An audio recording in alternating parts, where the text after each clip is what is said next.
Para mí es un placer estar hoy acá celebrando un aniversario más de un gremio que le ha aportado tanto a nuestro país. ¿Por dónde quiero empezar mis reflexiones esta mañana? ¿Qué está pasando con el potencial agrícola de un país como Colombia?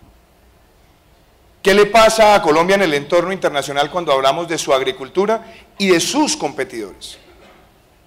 A veces los que analizan las políticas públicas no se percatan que Colombia tiene unos aspectos positivos frente a otros países de la región. Por ejemplo, hoy Colombia tiene un sector agrícola que pesa un poco menos del 7% del PIB, mucho más que México, mucho más que Chile, mucho más que Perú y ligeramente inferior a Brasil. Colombia tiene un sector rural donde tiene el 20% de su población, mucho más que México, mucho más que Chile, un poco más que Perú y similar al que puede tener Brasil. Y en materia de exportaciones, el sector agropecuario colombiano tiene una participación altísima comparado con esos mismos países. Puede estar entre el 18 y el 20%. Esas son cifras grandes del sector agropecuario en nuestro país. Esas son cifras que nos muestran la importancia económica que tiene, pero tiene también adversidades. 60% de las exportaciones del sector están concentradas en 4 productos. Y es más, cuando nosotros miramos toda la oferta exportable de Colombia, 15 productos se llevan el 75% más de nuestras exportaciones. Pero a mí me parece importante empezar por ahí. Y empezar por ahí para hacer la segunda reflexión. Si se ve tan robusto el campo, si se ve tan fortalecido, si las cifras son tan buenas, ¿qué está pasando en lo social? Y ahí es donde empezamos a ver las grandes dificultades del campo colombiano.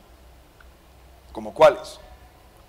Un campo donde el 80% de las personas que lo habitan están en el régimen subsidiado de salud, lo cual demuestra la enorme vulnerabilidad económica y la gran informalidad laboral. 72% de los habitantes ganan menos de un salario mínimo. Y cuando miramos las cifras todavía más dicientes en materia de bienes públicos, arranquen por cosas que son más desoladoras. El promedio de escolaridad en el campo son 5 años y en la ciudad son 9.6. 72% de los niños menores de 5 años no van al preescolar. 4 de cada 10 colombianos que habitan en el campo no tienen acceso al agua potable y al saneamiento. Y esos son los retos sociales del campo. Entonces la pregunta que uno se hace, ¿cómo se puede enfrentar esto? ¿Tenemos las políticas de Estado convenientes y convincentes o no las tenemos? ¿Estamos llevando la inversión donde tiene que llegar? ¿Tenemos la asignación presupuestaria que se debe? La verdad es que institucionalmente estamos mal.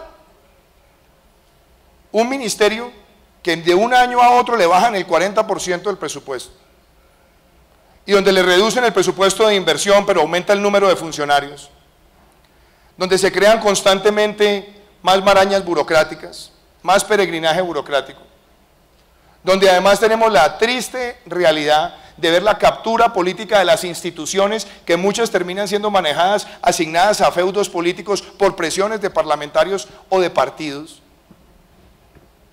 La no consistencia en la nominación de los ministros por responsabilidades técnicas y su continuidad. Esas son las cosas que a nosotros nos tienen que invitar a pensar distinto y a pensar en el futuro. A mí me preguntaba hace un rato un compañero acá y me decía, ¿qué necesita el campo?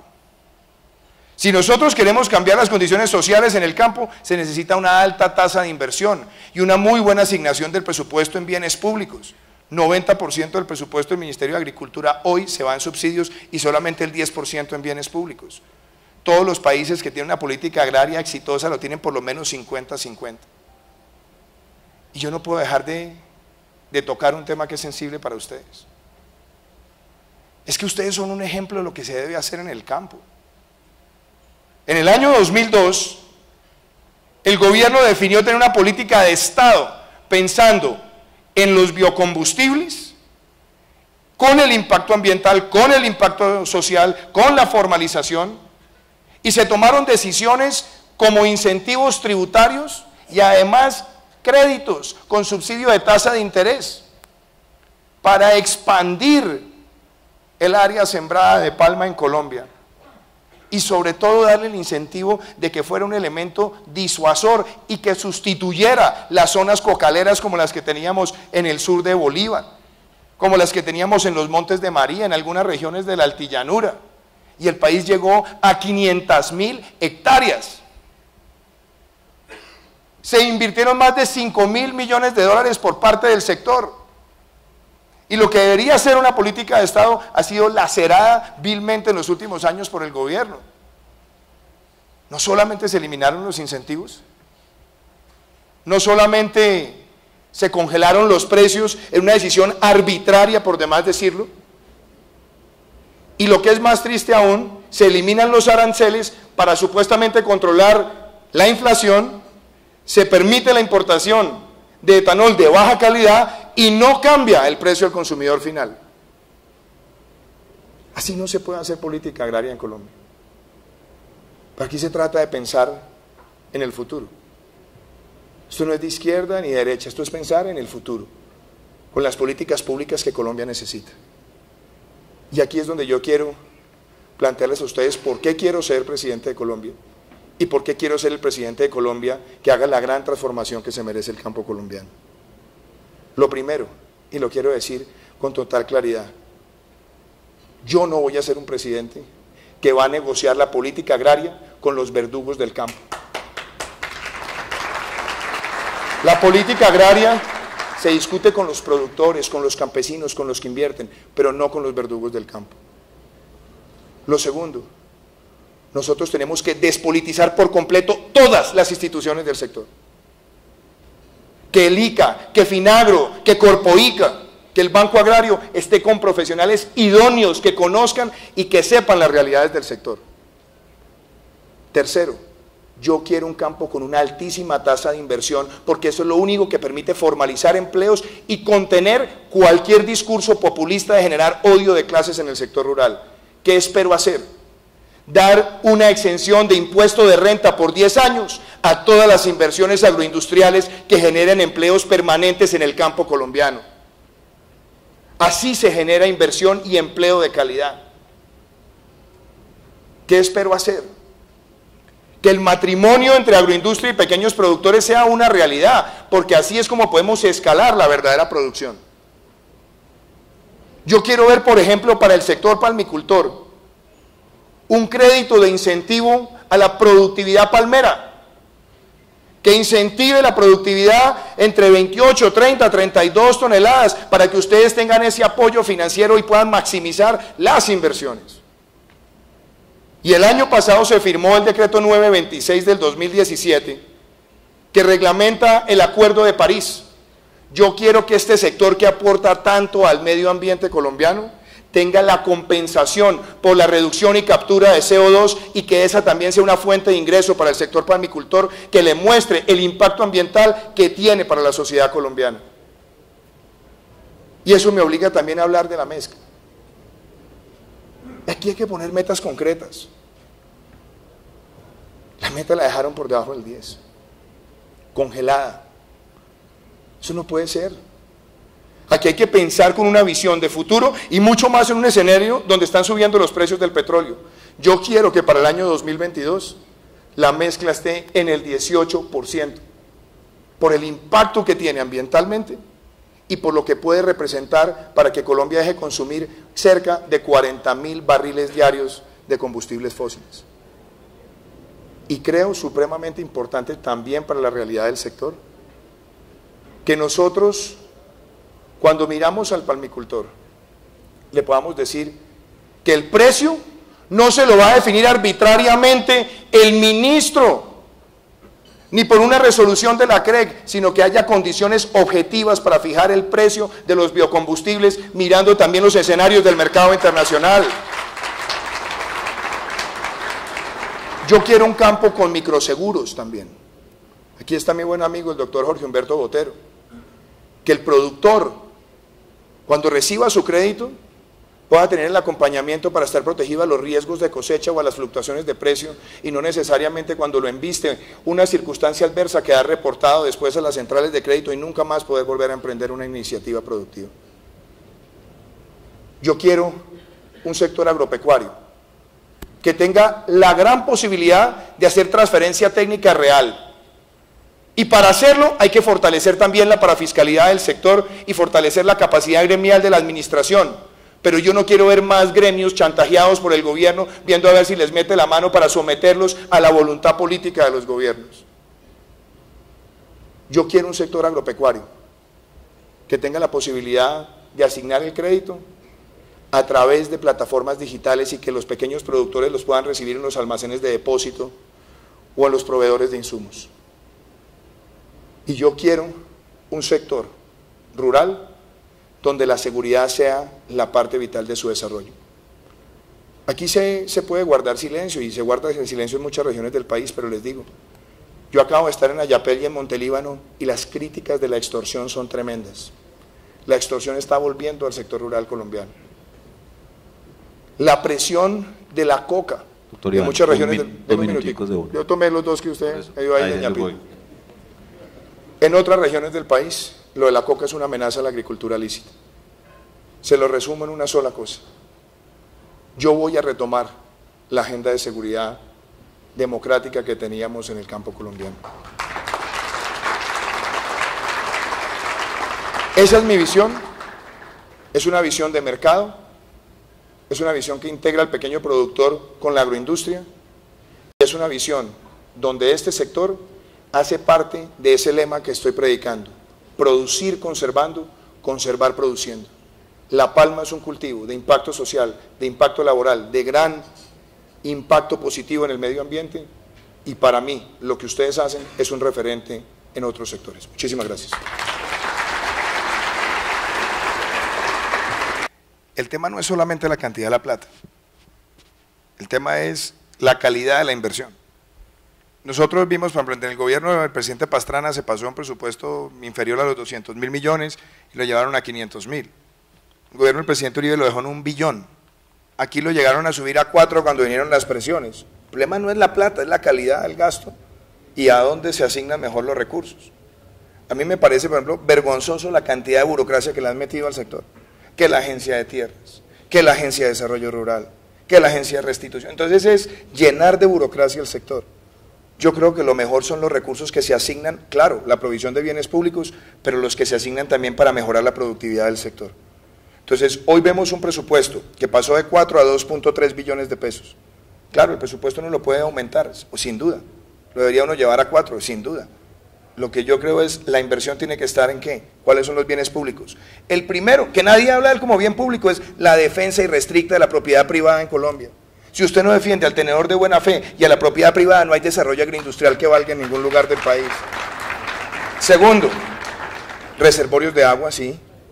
Tercero, distritos de riego también. Centros de acopio, mecanismos de transformación en zona de cosecha. Y otros que son para mí de la esencia, que usted pueda generar la aglutinación y la conglomeración de pequeños productores, con bancos también de maquinaria. Este es un país donde solamente 2 de cada 10 pequeños productores acceden a la maquinaria. Tema de seguridad. El gran logro de la seguridad democrática, como política en el campo, tiene una particularidad. Produjo seguridad con una baja densidad de fuerza pública por habitante en las zonas rurales. ¿Qué tuvo? La red de cooperantes, que se dejó caer en este gobierno. Hay que restablecer la red de cooperantes.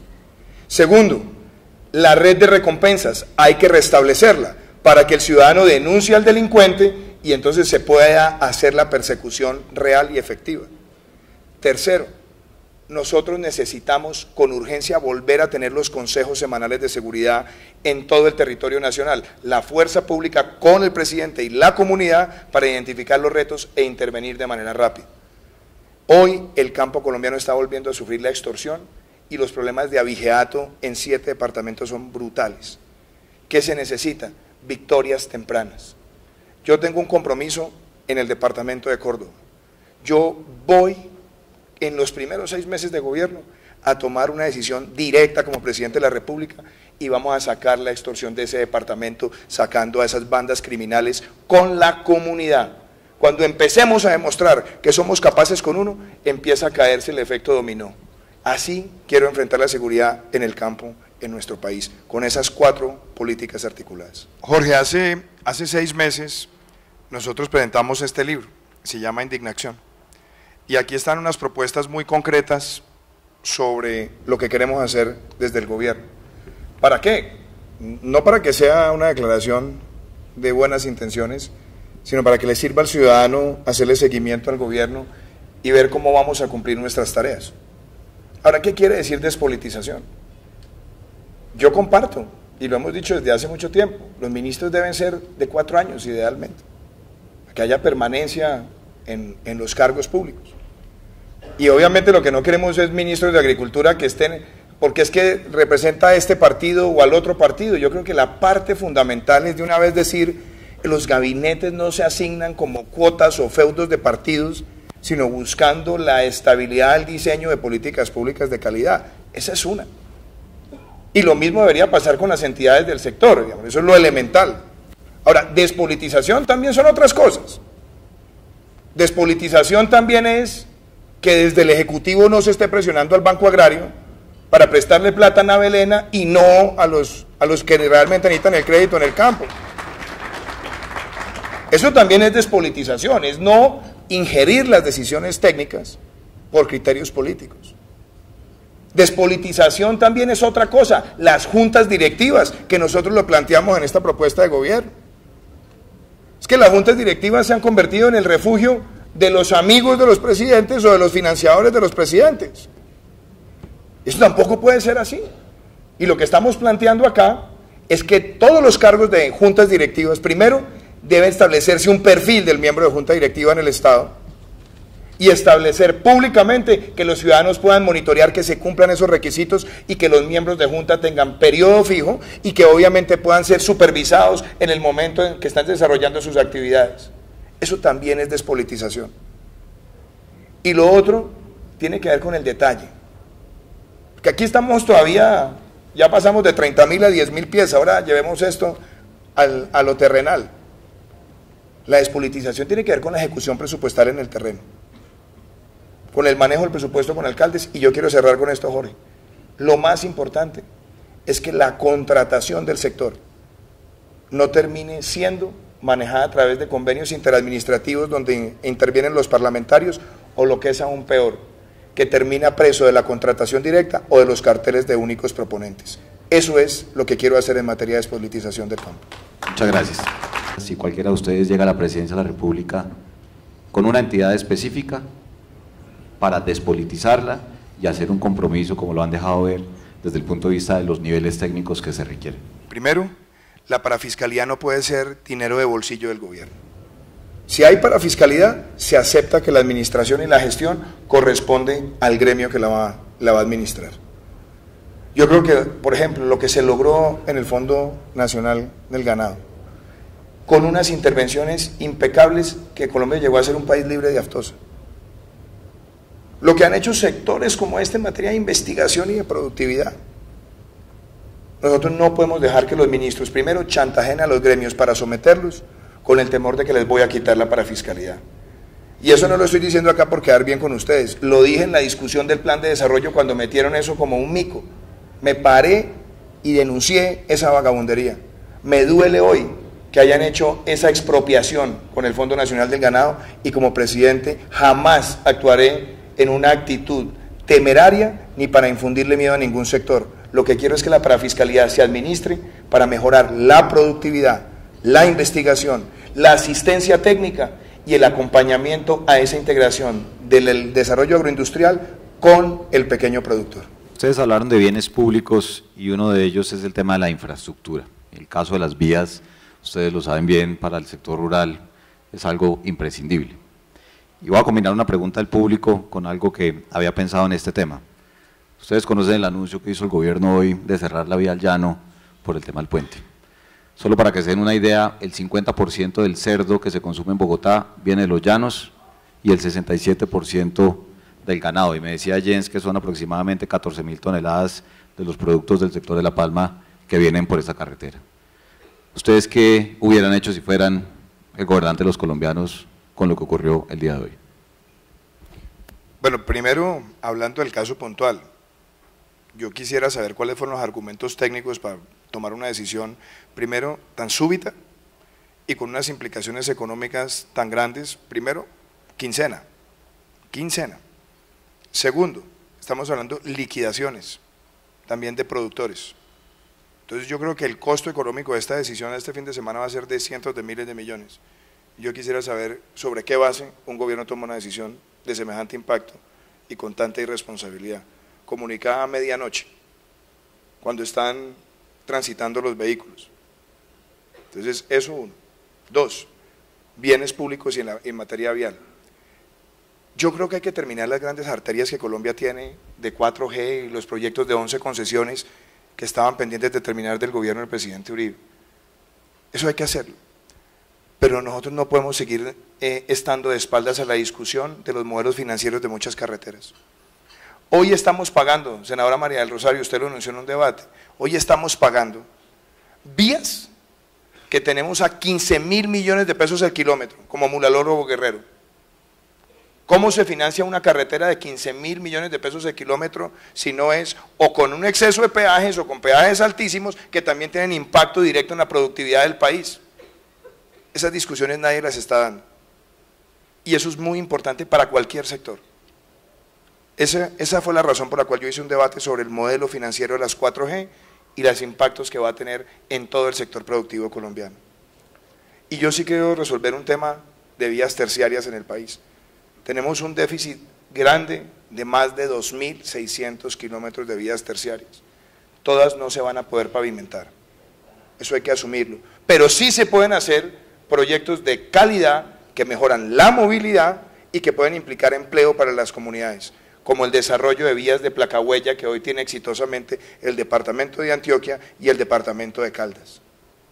Entonces yo pondría eso ahí, pues después si quiero hablamos del tema de navegabilidad de los ríos, los temas de ferrocarriles, pero déjenme les digo el último, el gran proyecto de infraestructura de largo plazo en Colombia, que va a beneficiar a la Altillanura y a la Orinoquía pensando en el mercado del Pacífico, es el corredor Puerto Carreño-Buenaventura.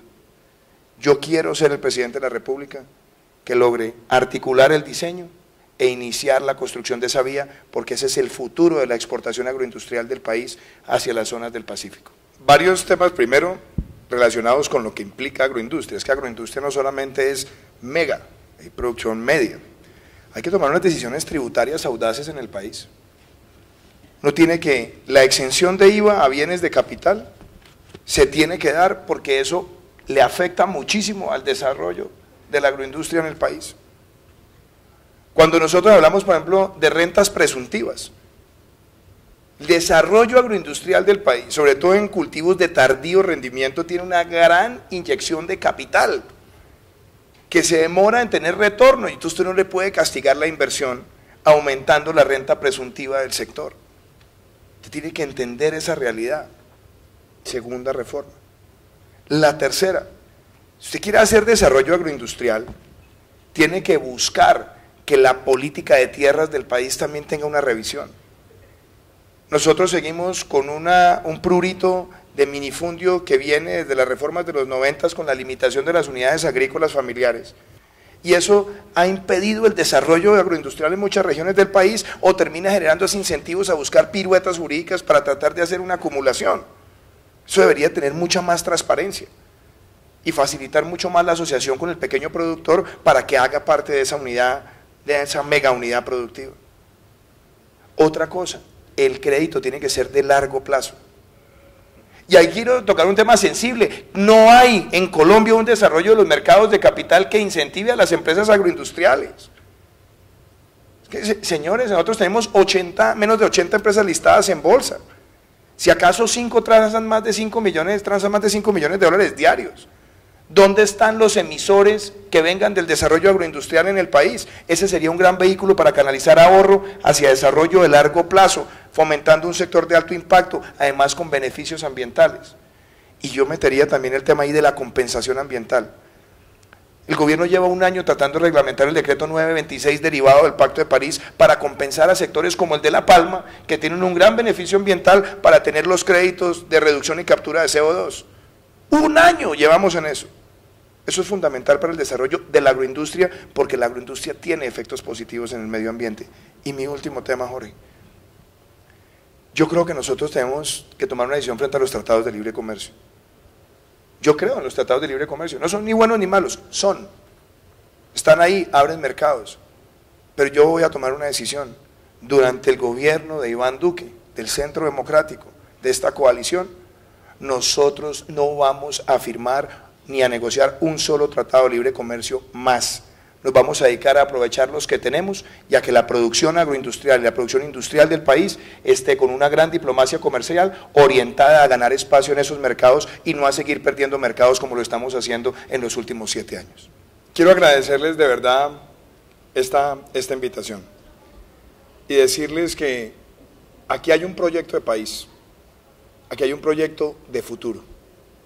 Aquí se trata de demostrar que Colombia puede ser más y tiene que ser más, y que en Colombia no van a cabalgar esos modelos populistas que lo que han tratado es de generar odio de clases o odio a los sectores productivos. Yo he estado ya en varios foros y he escuchado a esos candidatos que quieren estigmatizar la ganadería, la palmicultura, la minería, el petróleo, todos los sectores. Colombia puede tener un proyecto de desarrollo donde se conserve produciendo y se produzca conservando.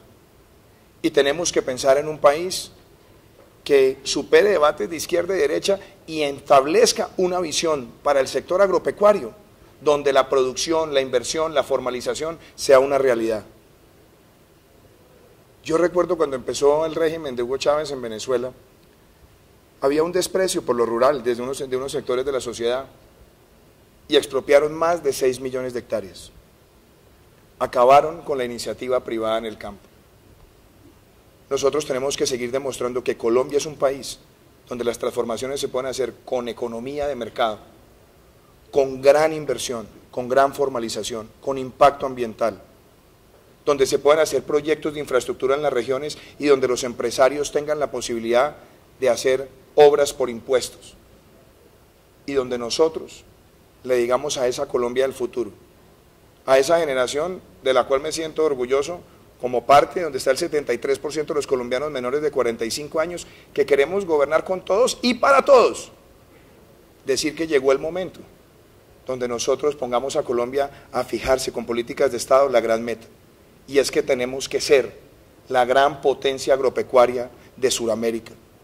Tenemos el agua, tenemos los páramos, tenemos además la biodiversidad, tenemos los microclimas, tenemos la tierra y la capacidad de transformarla y la asistencia técnica para hacerlo. Yo los quiero invitar a que construyamos ese sueño y quiero ser el presidente de Colombia que los lleve a ustedes a trabajar unidos conmigo para alcanzar esa meta. Colombia, la gran potencia agrícola de Sudamérica. Muchísimas gracias.